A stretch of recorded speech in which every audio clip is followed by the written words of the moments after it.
Sorry, disconnect हो गया था। नेटवर्क की थोड़ी सी प्रॉब्लम है उसकी वजह से। तो Yes, sir. जैसे कि मैं आपके Yeah. से डिस्कस कर रहा Yeah, था, Viral. जैसे मैं डिस्कस कर रहा था आपसे कि इंसुलिन जो रेजिस्टेंस है वो क्रिएट हो जाता है। अब हमें क्या करना है, उस इंसुलिन रेजिस्टेंस को दूर करने के लिए अपने इंसुलिन को हमें रेस्ट देना पड़ेगा। वो रेस्ट कैसे मिल पाएगा? वो रेस्ट मिल पाएगा कि हम सारे के सारे जो कार्बोहाइड्रेट है वो अपनी डाइट से कम कर दें। तो सबसे पहला हम अपने जो पेशेंट आते हैं उनको सबसे पहले यही बताते हैं कि जिन जिन चीज़ों से आपका ग्लूकोज का लेवल बढ़ सकता है वो चीज़ें आपको बंद करनी है। लाइक चावल बंद करना है आपको, आलू बंद करना है, गेहूं और गेहूं के सारे प्रोडक्ट। जैसे कई लोग ये सोचते हैं कि चावल आलू और मीठा बंद कर दिया तो शुगर कंट्रोल हो जाएगा। तो मैं आपको बता देना चाहता हूँ और भी चीज़ें हैं जिससे कि ग्लूकोज का लेवल बहुत ज़्यादा बढ़ता है। तो गेहूं के सारे आइटम में आता है सूजी, मैदा, आटा, ये सब आपको बंद करना पड़ेगा। दूध और दूध का प्रोडक्ट, क्योंकि ये देखने में आया है कि जो ये हमारा मिल्क होता है, मिल्क में केसिन प्रोटीन होता है, ये हमारे बीटा सेल्स ऑफ लैंगरहैंस को और डैमेज करने लगते हैं धीरे धीरे। तो ये शोध में पाया गया, इसलिए हम अपने पेशेंट्स को मिल्क और डेयरी प्रोडक्ट जितने भी होते हैं, पनीर, दूध, मट्ठा, छाछ, ये सब बंद करवा देते हैं। अलोंग विद नॉन वेज जितने भी ऑयल्स होते हैं वो सब हम अपने पेशेंट को बोलते हैं कि ऑयललेस कुकिंग कीजिए आप। साथ में लाल मिर्च को बंद करवाते हैं, क्योंकि लाल मिर्च देखने में आया जितने भी इरिटेटिव सब्सटेंसेस होते हैं, चाहे आप कोल्ड ड्रिंक हो गया या फिर जो भी इरिटेटिव है उन सबको हम बंद करवाते हैं, लाइक कॉफ़ी। तो ये सब चीज़ों को बंद करने से along with fast food, junk food, packed, processed, ये सारी चीज़ें बंद कर देते हैं। तो विद इन 72 आवर्स में उस पेशेंट की जो शुगर है वो काफ़ी हद तक नॉर्मल हो जाती है। और जब उसकी वो शुगर वो देखता है कि नॉर्मल है तो उसका भी एक सेल्फ एम्पावरमेंट होता है कि हाँ, ये मेरी बिना दवाओं के भी ठीक हो सकती है। अब कुछ चीज़ें हैं जो मैं आपके साथ यहाँ पे शेयर करना चाहता हूँ कि क्या क्या हम चीज़ें पेशेंट को बोलते हैं कि आप उस पर ध्यान देना है। तो फर्स्ट डाइट हो गया। दूसरा, डाइट के बाद हम पेशेंट को ये बताते हैं कि आपको अपने विल पावर को स्ट्रॉन्ग करना है। जैसे कि सपोज करिए अगर कोई पेशेंट डायबिटिक हो जाता है तो सबसे पहले डॉक्टर के पास जाता है और डॉक्टर पहले ही दिन उसको बोल देता है कि अब तो आपको डायबिटीज हो गई है, अब आपको लाइफ लॉन्ग दवाई खानी है। तो पेशेंट वही क्या हो जाता है, उसका विल पावर बहुत कम हो जाता है कि जब वो डॉक्टर से चैम्बर से निकलता है तब उसे लगता है कि अब मेरी पूरी जिंदगी दवाओं पे हो जाएगी। तो हमें अपने पेशेंट के विल पावर को बढ़ाना है, उसके सेल्फ एम्पावरमेंट पे काम करना है। डाइटरी कंट्रोल मैंने आपको बताया। सेकंड जो बहुत इंपॉर्टेंट एस्पेक्ट है वो है स्लीप साइकिल। अगर आप अपना जो नींद है वो प्रॉपर नहीं लोगे तो भी आपकी शुगर कंट्रोल होना बहुत मुश्किल है, क्योंकि जब आपकी नींद कंट्रोल पूरी नहीं होती है तो आपके स्ट्रेस हार्मोन्स निकलते हैं। अमूमन देखने में ये आया है कि स्ट्रेस हार्मोन 10 बजे के बाद निकलना स्टार्ट हो जाते हैं। और आजकल का जो लाइफ स्टाइल है अगर आप उसे देखें तो 12, 1, 2 बजे तक लोग सोते हैं। तो ये भी एक बहुत इंपॉर्टेंट फैक्टर है जिसकी वजह से शुगर कंट्रोल नहीं हो पाती है। योगा एक्सरसाइज सभी आज के टाइम पे कोरोना काल ने सभी को योगा एक्सरसाइज कराना सिखा दिया है, तो हर कोई अपने जीवन में उसको अप्लाई कर रहा है। बायोलॉजिकल क्लॉक बहुत इंपॉर्टेंट है कि किस समय हमें क्या करना है। देखिए हमारा बॉडी सब जानता है कि हमें क्या करना है। अब सुबह जब आप उठते हो तो हमारे जैसे शास्त्रों में भी लिखा है कि ब्रह्म मुहूर्त में उठ के ऊपर वाले को याद कीजिए। तो वो बहुत इंपॉर्टेंट है, बिकॉज ये देखने में आया है 8 बजे तक कॉर्टिसोल का लेवल सबसे हाई लेवल पे पहुंच जाता है। अगर हम 8 बजे तक अगर कोई भी ऐसी चीजें ना देखें जो कि मेरे इमोशनल बैलेंस को गड़बड़ कर दे तो मेरा कहीं ना काफी हद तक कॉर्टिसोल का लेवल नॉर्मल रहता है। लेकिन अगर मैं सुबह उठ के न्यूज़पेपर, न्यूज़ चैनल या फिर मोबाइल, फेसबुक, व्हाट्सएप देखता हूँ और उसमें अगर निगेटिव चीज देखता हूँ तो ये क्या होता है, मेरा कॉर्टिसोल का लेवल बढ़ जाता है। तो हमें अपने बायोलॉजिकल क्लॉक को समझना है कि किस समय में क्या करना है, कब मेरे खाने का समय है और कब मेरे सोने का समय है, तो काफी हद तक मेरा शुगर नॉर्मल हो सकता है। और लास्टली एक बहुत ही इंपॉर्टेंट चीज जो मैं अभी आपको बताया भी कि कॉर्टिसोल का लेवल, तो एक हाइपोथैलेमस पिट्यूटरी एड्रिनल एक्सेस होती है, वो सुबह के समय एक्टिवेट होती है। अब हम जैसा इनपुट उसमें देंगे वैसे ही चेंजेस हमारे अंदर आते हैं। सपोज कीजिए अगर हमने कोई पॉजिटिव इनपुट दिया अपने ब्रेन को, अपने माइंड को, तो वहां से पॉजिटिव केमिकल्स निकलेंगे और पॉजिटिव केमिकल्स मेरे पिट्यूटरी ग्लैंड के थ्रू होते हुए मेरे एड्रेनल पे इफेक्ट दिखाएंगे। अगर वो निगेटिव हमारे इनपुट्स जाएंगे, निगेटिव इन्फॉर्मेशन जाएंगी, तो वहां से निगेटिव केमिकल्स निकलेंगे। अगर निगेटिव केमिकल्स निकलते हैं तो वो कॉर्टिसोल का लेवल बहुत ज्यादा बढ़ा देते हैं। और आप हर कोई जानते हैं कि कॉर्टिसोल का लेवल एक बार अगर बढ़ जाता है ब्लड में, बॉडी में, तो वो काफी हद तक बीमारियों को कॉज करता है। और अधिकतर देखने में आया है कि अभी जितनी भी मेटाबॉलिक डिजीज है, चाहे वो डायबिटीज हुआ, हाइपरटेंशन हुआ, सी कोरोनरी आर्टरी डिजीज हुआ, सबका जो कहीं ना कहीं मेन कारण आज के डेट में कॉर्टिसोल को ही माना जा रहा है। अब अगर मैं बात करूं हमारी डाइटरी, एक बार मैं फिर से बता देना चाहता हूं, क्योंकि विद इन 72 आवर्स आपकी पेशेंट की शुगर कंट्रोल हो सकती है अगर वो अवॉइड करें नॉन वेज जितने भी हैं, मिल्क और डेयरी प्रोडक्ट उसको अवॉइड करने हैं, रेड चिली अवॉइड करना है, स्टिमुलेंट जितने भी हैं, टी, कॉफी, अनियन, गार्लिक, अगर वो अवॉइड कर सकता है तो और ज्यादा अच्छा है। और जितने भी सीरियल्स हैं like wheat, rice and other उसके डेरिवेटिव्स जितने मैंने बताया, कई लोग भूल जाते हैं, वो सूजी और दलिया खाने लगते हैं, सोचते हैं कि ये इससे नहीं बढ़ेगा, लेकिन मैं बताना चाहता हूँ ये व्हीट से ही बनते हैं, गेहूं से ही बनते हैं सारे के सारे। तो इसको भी अगर लेते हो आप तो आपका ग्लूकोज का लेवल बढ़ेगा। जितने भी प्रोसेस्ड पैक्ड फूड है, जंक फूड्स हैं, फास्ट फूड है, उसको अवॉइड करना है। एल्कोहल, टोबैको और स्मोकिंग, ये सारी चीजें आपको अवॉइड करना है। तो विद इन 72 आवर्स आपके पेशेंट की शुगर नॉर्मल हो सकती है। अब कुछ लोग ये कहते हैं तो हम खाएं क्या? बहुत ही सिंपल मैं आपको बताना चाहता हूँ। सबसे पहले अपने पेशेंट को बोलिए कि वो सुबह उठ के लौकी का जूस, उसमें कुछ तुलसी के पत्ते और पुदीना ये ले सकता है। ये बहुत अच्छा काम करता है, आपका डिटॉक्सिफिकेशन भी करेगा, आपके शुगर को भी कंट्रोल करेगा। उसके बाद उनको बोलिए, अगर वो पेशेंट अगर यूरिक एसिड उसका नॉर्मल रहता है, बढ़ा हुआ नहीं रहता है, तो कुछ वो ले सकता है स्प्राउटेड चीजें, जैसे कि काले चने हो गए, लोबिया हो गया और हरा मूंग का दाल हो गया, इसको वो ले सकता है। इसके बाद उसको बोलिए 11 बजे के करीब वो अपना फ्रूट्स का समय रखे, और फ्रूट्स में बस 4 फ्रूट्स उसको नहीं लेने हैं जो कि सिंपल स्वीट्स होते हैं। देखिए, अगर फ्रूट्स की मैं बात करूं, जो भी आपको मुंह में टेस्ट जैसे आ रहा है, अगर वो मीठा लग रहा है तो वो समझ लीजिए वो सिंपल शुगर है। और अगर वो उसमें मीठापन इतना नहीं है तो वो कॉम्प्लेक्स शुगर है, तो वो आप ले सकते हो। तो इसको मैं बताना चाहता हूँ, आम, केला, चीकू और अंगूर, ये 4 फल ऐसे हैं जो कि आपके शुगर के लेवल को बहुत ज्यादा हाई करते हैं खाते ही। तो इसको आप अपने पेशेंट को बोलिए अवॉइड करने के लिए। 2 बजे के बाद करीब उसको बोलिए कि वो लंच ले सकता है, लंच में हरी सब्जी ले। ऑयललेस कुकिंग करनी है, मैंने पहले ही बताया कि 3 महीने तक पेशेंट को ऑयललेस कुकिंग के लिए बोलना है, क्योंकि ऑयल अगर वो लेता है तो ये भी आपके ब्लड शुगर के लेवल को बढ़ाएगा। तो ऑयललेस कुकिंग करते हुए वो हरी सब्जियां, दाल ले सकता है, सलाद ले सकता है, और रोटी अगर उसका खाने का मन करे तो बेसन और जौ की रोटी वो ले सकता है। इसके बाद 4 से 5 बजे के करीब वो फिर से एक बार फ्रूट्स का समय रख सकता है, और फ्रूट्स में वही 4 फ्रूट्स जो नहीं देने हैं उसको छोड़ के कोई भी फ्रूट्स ले सकता है। पूरे दिन भर में अपने बॉडी वेट का वो 1/10 पार्ट ले सकता है, वेट के अकॉर्डिंग अगर बात करें कि कितना फल वो ले सकते हैं। तो कोई अगर 60 kg का है तो 600 ग्राम फल ले सकता है। इसके बाद 8 से 9 बजे के करीब फिर से वैसा ही हरी सब्जियां, दाल, सलाद, और खाने में अगर उसको रोटी खानी है तो बेसन और जौ की रोटी। तो ये जो पूरा एक मैंने डाइट मॉड्यूल बताया है, ये पिछले 3 साल से मैं फॉलो कर रहा हूँ, और मोर देन 500 पेशेंट मैं ट्रीट कर चुका हूँ। और हमारी कोशिश यही रहती है कि फर्स्टली पेशेंट को मेडिसिन की जरूरत ना पड़े, वो डाइटरी मॉडिफिकेशन और लाइफस्टाइल मॉडिफिकेशन से, और जो हम राजयोगा मेडिटेशन करवाते हैं उसको करके अपनी पेशेंट अपना शुगर लेवल नॉर्मल करे। उसके बाद भी अगर कुछ जरूरत पड़ती है तो हम अपनी आयुर्वेदिक मेडिसिन दे सकते हैं। अब मैं आपको बताना चाहता हूं क्या रिलेशन है बॉडी और माइंड का, कि किस तरीके से हमारे माइंड बॉडी को अफेक्ट करता है और बॉडी माइंड को अफेक्ट करता है। तो सबसे पहले समझना पड़ेगा व्हाट इज माइंड। माइंड है क्या? कई लोग कंफ्यूज होते हैं कि माइंड और ब्रेन एक ही चीज है। तो मैं बताना चाहता हूं, माइंड एक सॉफ्टवेयर की तरह है और ब्रेन एक हार्डवेयर की तरह है।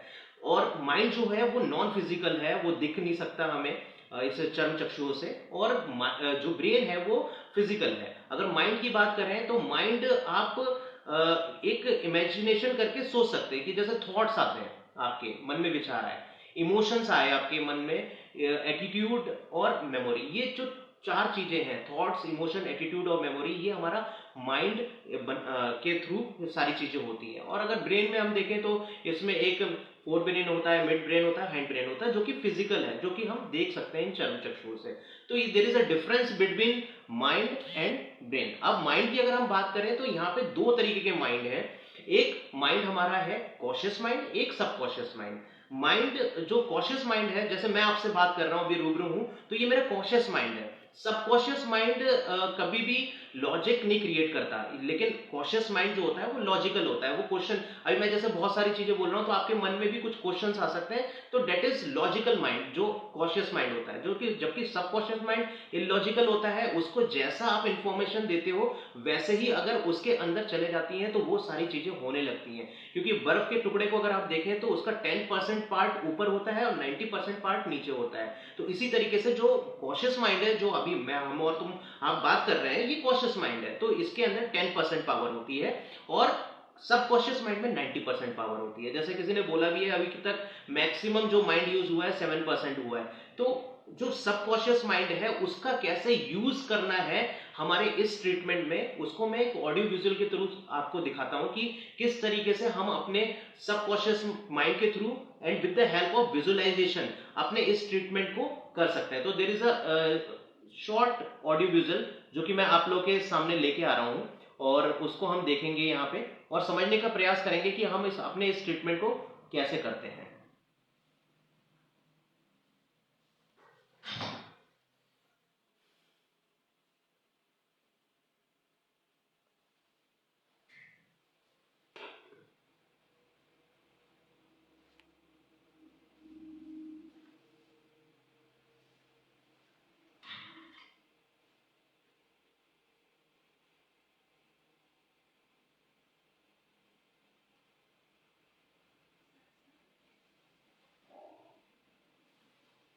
सर्व प्राणियों में मनुष्य ही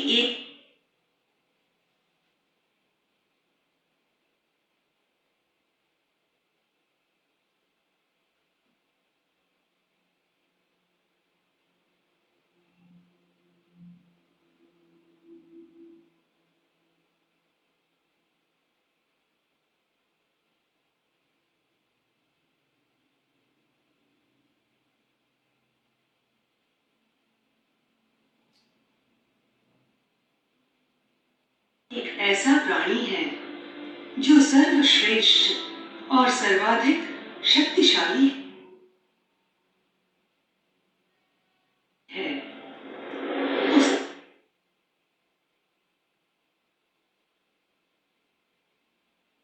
उसके पास एक ऐसी अद्भुत और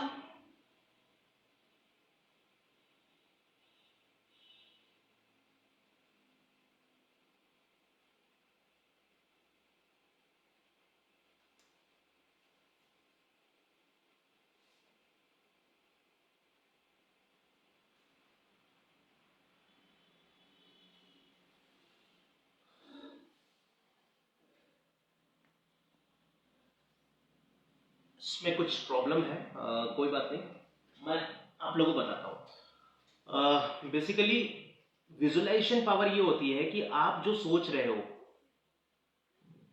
आगे,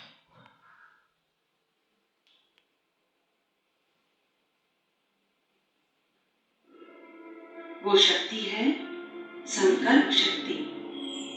संकल्प शक्ति संसार की सबसे श्रेष्ठ और महान शक्ति है। विद्युत शक्ति, चुंबकीय शक्ति जैसी महान बौद्धिक शक्तियों से हम सभी भली भांति परिचित हैं, लेकिन संकल्प शक्ति की महानता से हम में से अधिकांश लोग अनभिज्ञ हैं। मनुष्य अगर इस शक्ति की विशेषता को पहचान ले तो वो जो चाहे वो कर सकता है।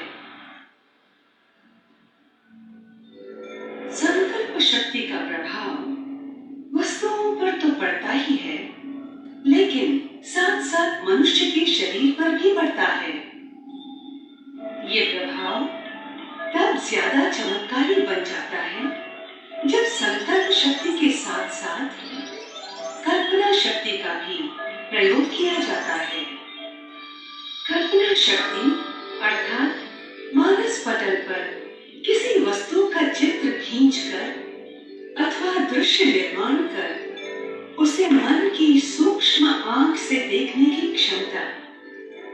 फिर चाहे वो वस्तु हमने जन्म चक्षुओं से पहले कभी न न भी देखी हो या देखना संभव न भी हो, तकनीकी भाषा में इसे विजुअलाइजेशन कहते हैं। मनुष्य के सबकॉन्शियस माइंड अर्थात अवचेतन मन पर उसके चेतन मन का कोई नियंत्रण नहीं होता है।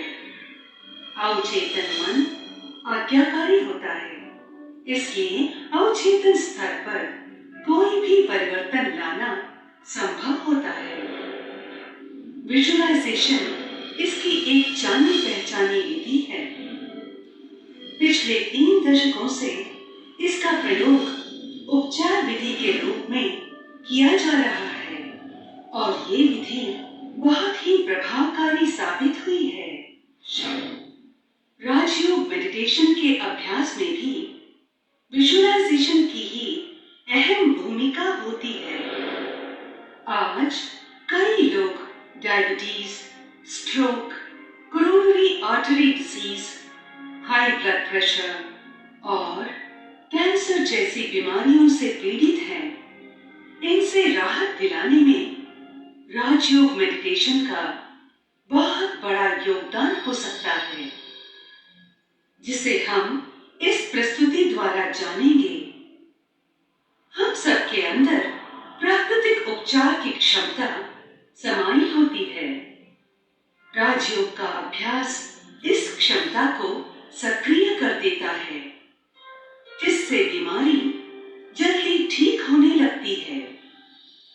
बीमारी से पीड़ित व्यक्ति को चाहिए कि वो अपने डॉक्टर द्वारा बताई गई दवाइयों का सेवन करने के साथ साथ इस प्रस्तुति में बताए गए राजयोग के विभिन्न अभ्यास को जीवन में अपनाकर स्वास्थ्य लाभ प्राप्त करें। आइए हम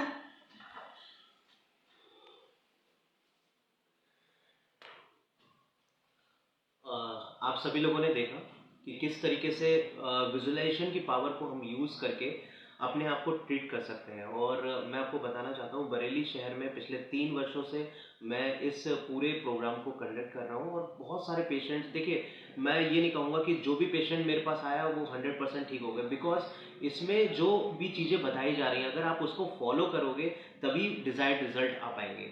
तो यहाँ पे हमने देखा कि किस तरीके से हम अपने सबकॉन्शियस माइंड को यूज़ करके ट्रीटमेंट कर सकते हैं।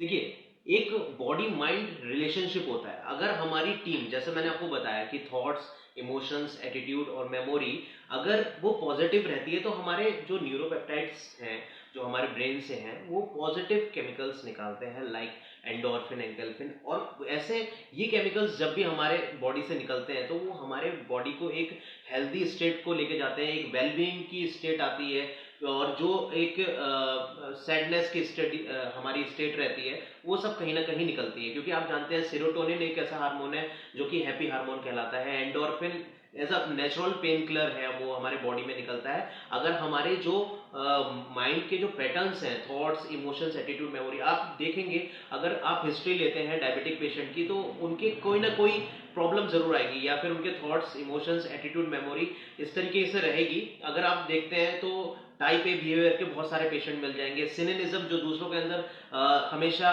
बुराइयां ढूंढते हैं, उस तरीके के पेशेंट आपको मिल जाएंगे।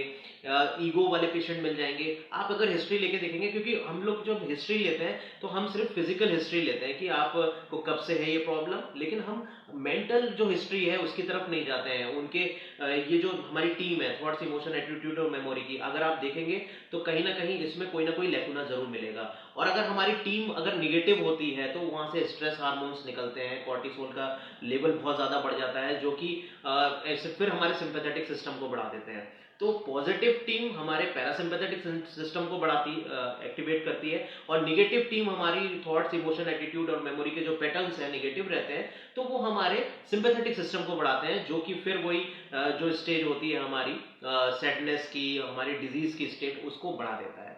अगर मैं बात करूं कि प्रॉब्लम जितनी भी चीजें हैं उसकी, अगर आज की डेट में अगर रिसर्चेस आप उठा के देखेंगे तो हर कोई कहता है कि diabetes is a psychosomatic disorder, coronary artery disease is a psychosomatic disorder, hypothyroidism is a psychosomatic disorder, क्योंकि ये हमारी साइकी में पहले आते हैं, फिर हमारी बॉडी में इसके इफेक्ट आता है।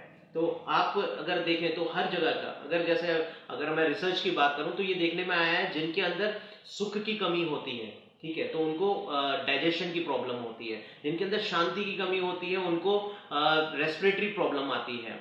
तो ये सारी चीजें, जिनमें थोड़ी सी नॉलेज की कमी है, स्पिरिचुअल नॉलेज की कमी है, उनको ब्रेन की प्रॉब्लम ज्यादा आती है। तो ये अब साइंटिफिकली प्रूवन हो गया है कि जो हमारी बॉडी के लिए जैसे जो आहार होता है, वैसे ही आहार हमारी मेंटल बॉडी को चाहिए, वैसा ही आहार हमारी स्पिरिचुअल बॉडी को चाहिए। अगर हम अब बात करें फिजिकल बॉडी की, तो हमें carbohydrate, fat, protein, vitamin, minerals, water and roughage, ये 7 कंपोनेंट्स चाहिए। इसी तरीके से अगर हम मेंटल बॉडी की बात करें तो इसका फूड भी यही है कि कैसे विचार मेरे मन में आ रहे हैं, कैसी स्मृतियां मेरे मन में चल रही है, मेरा व्यवहार कैसा है लोगों के प्रति, मेरे इमोशंस कैसे हैं। तो ये क्या है, ये भी फूड है मेंटल बॉडी का। अगर आप positive thoughts, emotion, attitude, memory देते हैं तो आपका मेंटल वेलबींग रहता है, आपकी मेंटल इम्यूनिटी बढ़ती है। और अगर आप negative thoughts, emotion, attitude, memory रखते हैं तो आप एक निगेटिव इनपुट्स दे रहे हैं, निगेटिव फूड दे रहे हैं, जिससे कि आपकी मेंटल इम्यूनिटी कम होती है और कहीं ना कहीं आप अनस्टेबल हो जाते हो। इसी तरीके से स्पिरिचुअल बॉडी की अगर बात करें तो उसका भी फूड है। उसको क्या चाहिए, उसको ज्ञान चाहिए, पवित्रता चाहिए, प्रेम चाहिए, सुख चाहिए, शांति चाहिए, आनंद चाहिए और पवित्रता, और लास्ट में शक्तियां चाहिए। ये तो ये 7 इननेट क्वालिटीज आत्मा की भी हैं। आप देखिए कहीं पे अगर बहुत ज्यादा शोर शराबा हो रहा हो, आप बहुत देर नहीं बैठ पाएंगे, लेकिन अगर कहीं पे ज्ञान की बातें हो रही हो, कहीं पे एक भगवत चर्चा हो रही हो, तो आप बहुत देर तक, घंटों तक बैठ सकते हैं।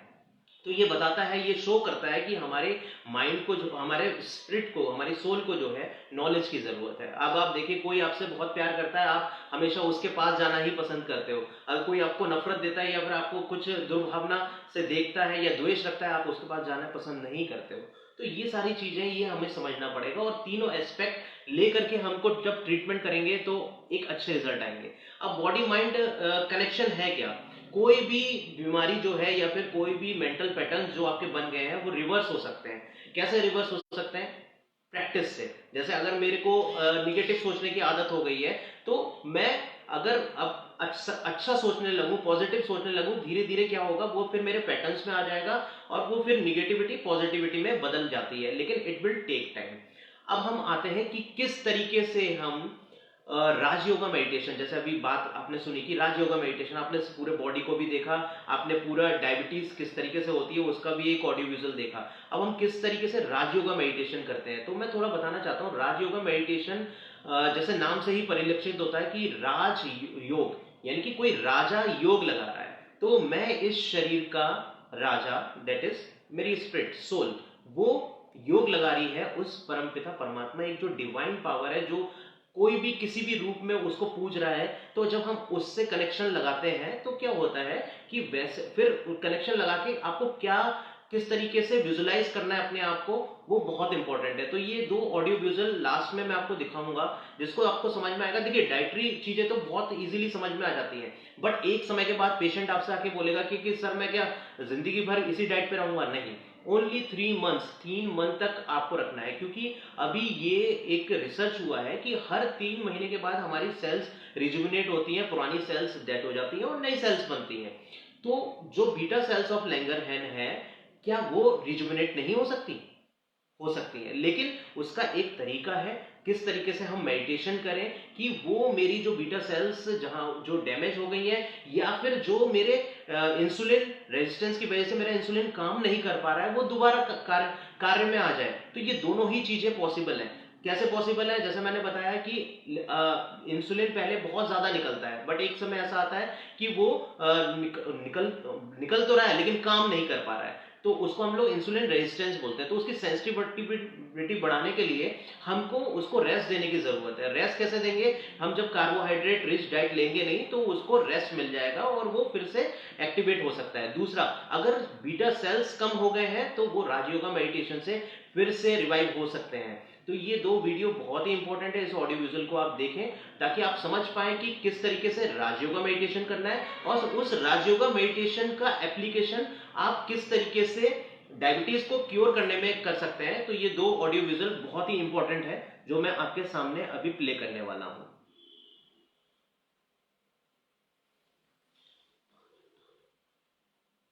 सबसे पहले हम देखेंगे कि राजयोग का मेडिटेशन कैसे करते हैं, तो उसको करें।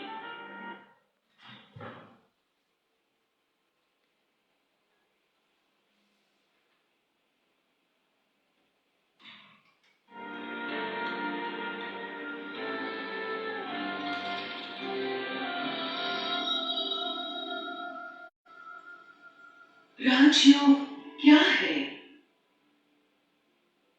अपने संकल्पों को ज्योतिर्बिंदु सर्वशक्तिमान पिता परमात्मा में एकाग्र कर उनसे किरणें लेकर शुद्ध, श्रेष्ठ और शक्तिशाली बनने की प्रक्रिया को राजयोग कहा जाता है।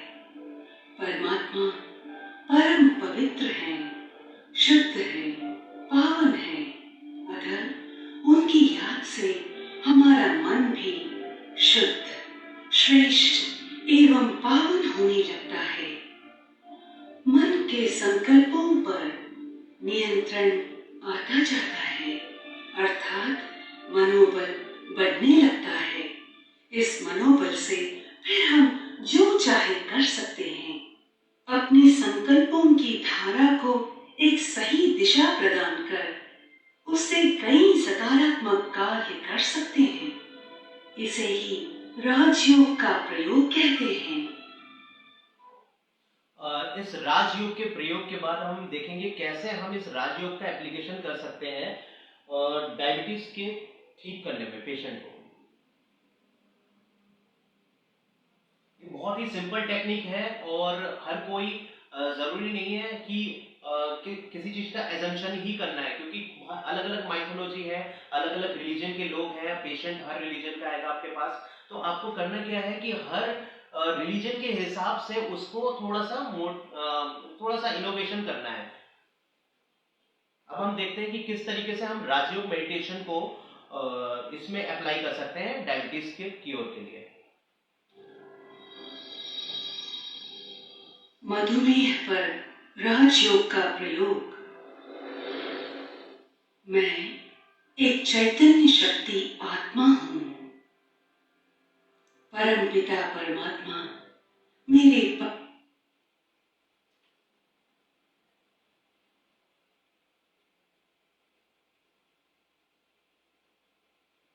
हर माइथोलॉजी में ये देखा गया है कि सोल हर किसी ने माना है, चाहे वो आत्मा के रूप में, चाहे रूह के रूप में, हर माइथोलॉजी में इसको माना गया है। तो कोई भी रिलीजन का आता है तो आपको बोलना है सबसे पहले अपने आप को एक एनर्जी का सोर्स समझना है आपको कि that you are a soul, you are आत्मा, रूह, और उसके बाद ही, क्योंकि जब तक आप बॉडी कॉन्शियस रहोगे तब तक आपको कोई भी जो प्रॉब्लम है वो आपको सताता रहेगा, चाहे वो फैमिलियल हो, चाहे आपका फिजिकल हो, चाहे इमोशनल हो। लेकिन जब आप अपने आप को एक सोर्स समझते हैं, एनर्जी का सोर्स समझते हैं, तो सारी चीज से डिटैचमेंट हो जाता है। परम चिकित्सक हैं।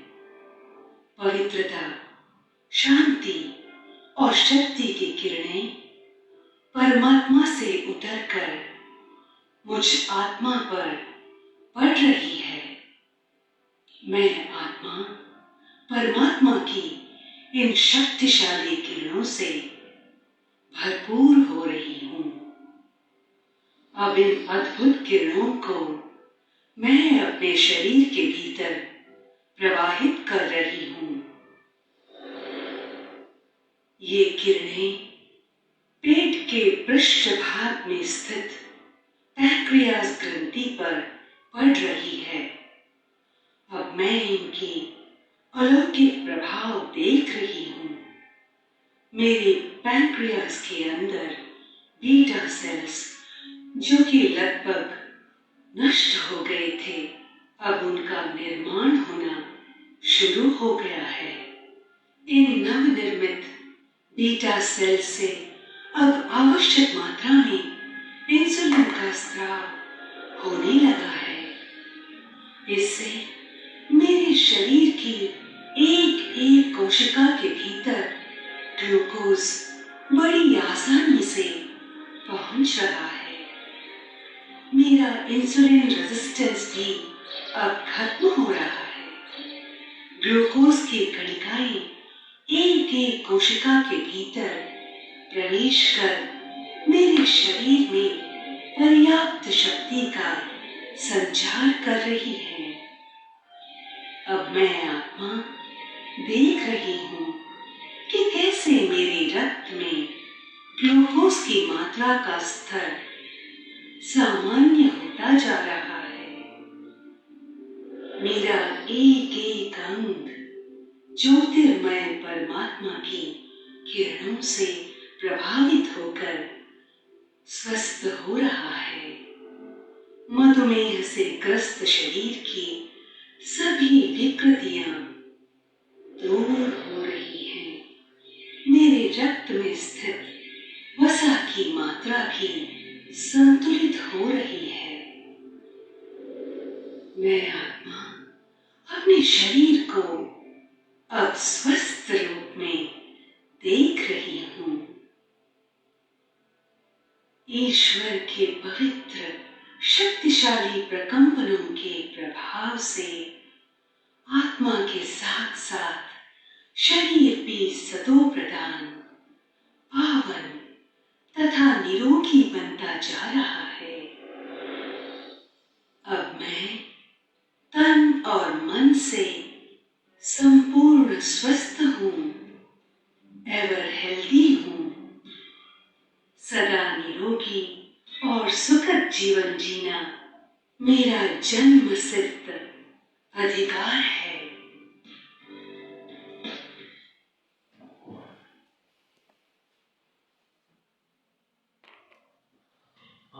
तो ये राजयोग का प्रयोग है और बहुत इफेक्टिव है, ना ही डायबिटीज़ में, हाइपोथायराइडिज्म में और कोरोनरी आर्टरी डिजीज़ में भी। मैं डॉक्टर नायर का बहुत बहुत धन्यवाद दूंगा जिन्होंने मुझे अपनी टीम में रखा और ये जो रिसर्च थी इसमें हम लोग को सहभागी बनाया कि हम अपने अपने शहरों में इसको शुरू कर सकें। तो उनका इस फेसबुक पेज के माध्यम से धन्यवाद, क्योंकि ये एक ऐसी चीज़ है जो जितना हम लोगों तक स्प्रेड करें तो ये मानवता के कल्याण के लिए चीज़ रहेगी। क्योंकि अगर थोड़ा सा हम अपने लाइफ स्टाइल, डाइट स्टाइल को बदल दें और अपनी संकल्प शक्ति का प्रयोग करें तो अपने ये जो चेंजेस हैं बहुत जल्दी आ सकते हैं। देखिए, अगर आपसे पूछा जाए कि सबसे ताकतवर चीज़ क्या है इस दुनिया में, तो अधिकतर लोगों का शायद आंसर यही आएगा कि संकल्प शक्ति। क्योंकि जितनी भी बड़ी इन्वेंशन क्यों ना हुई है, वो पहले एक संकल्प आया कि ऐसा करना चाहिए, उसके बाद सारी चीज़ें होती चले गई। तो संकल्प अगर आपका पॉजिटिव है तो कोई भी चीज़ पॉसिबल है लाइफ में। तो मेरा आप सभी से यही अनुरोध है कि ये 3D हेल्थ केयर प्रोग्राम आप बहुत इजीली सबको बता सकते हैं। रही बात कौन सा योगा करें, कौन सा प्राणायाम करें, तो मैं थोड़ा संक्षेप में बता देना चाहता हूँ कि जो भी योग और प्राणायाम हमारे एब्डोमेन की मसल्स को थोड़ा सा वहाँ पे खिंचाव पैदा करे, क्योंकि वहीं पे क्या है, हमारा पेंक्रियास ग्लैंड है। तो ऐसी कोई भी एक्सरसाइज जैसे मंडूकासन हो गया, वो बहुत अच्छा काम करता है। भुजंगासन हो गया, वो बहुत अच्छा काम करता है, जो भी वहाँ पे थोड़ा सा एक्सटेंशन करे मसल्स को, क्योंकि वहीं पे ही आपका पेंक्रियास है, तो वहाँ पे एक्टिवेशन होगा। और जब वो ग्लैंड एक्टिव होगी तो वहाँ से रिसाव जो हो रहे हैं बीटा सेल्स ऑफ लैंगरेंस से, वो भी अच्छे से होगा। दूसरा, कपालभाति का बहुत अच्छा रोल है इसमें, अनुलोम विलोम का बहुत अच्छा रोल है। अलोंग विद आप कुछ वॉकिंग करें, और वॉकिंग तब तक करना है जब तक कि आपके बगल में पसीना ना आ जाए। हमारे आयुर्वेद में बोला गया है कि तब तक एक्सरसाइज करनी चाहिए जब तक कि हमारे आर्म पिट में पसीना ना आ जाए। जैसे ही पसीना आने लगे तो आप समझ लीजिए कि आपका जो वर्कआउट है वो कंप्लीट हो चुका है। अलोंग विद स्लीप पे बहुत ध्यान देना है, डाइट पे बहुत ध्यान देना है। राजयोग बहुत ही सिंपल है। अगर किसी को वो ये इसकी वीडियोस चाहिए तो मैं अपने इस फेसबुक पेज पे बॉस को बोलूँगा, जिन्होंने मुझे आज चांस दिया, उनको भी बहुत धन्यवाद, डॉक्टर रंजन बॉस, जिन्होंने मुझे चांस दिया कि मैं अपना ये 3D हेल्थ केयर प्रोग्राम आप सभी के सामने रखूं। तो उनको भी बहुत बहुत सहृदय धन्यवाद देता हूं। और जिस किसी को भी क्वेरी हो वो अपना हमारा जो फेसबुक पेज है वहाँ पे अपना क्वेश्चन छोड़ सकता है और मैं कोशिश करूँगा उसको आंसर्स देने का। तो तीनों चीज़ों पे हमें ध्यान देना है, अपना बॉडी, माइंड एंड सोल। और मैं उम्मीद करता हूँ थोड़ा समय जो मुझे मिला, क्योंकि ये इसकी जब हम वर्कशॉप रखते हैं तो हमारी वर्कशॉप 3 फेजेस में होती है, जिसमें एक फिजिकल बॉडी के लिए अलग, मेंटल बॉडी के लिए अलग और स्पिरिचुअल बॉडी के लिए अलग क्लासेस हम लोग देते हैं। बट मुझे समय बताया गया बॉस ने कि 45 मिनट 1 घंटे से ज़्यादा समय मत लेना। तो मैं अपनी बात बहुत संक्षेप में रखते हुए आप सभी से थैंक्स बोलूँगा जो भी मुझसे जुड़े रहे इस फेसबुक लाइव सेशन में। तो आप सभी का बहुत बहुत धन्यवाद। Thank you so much.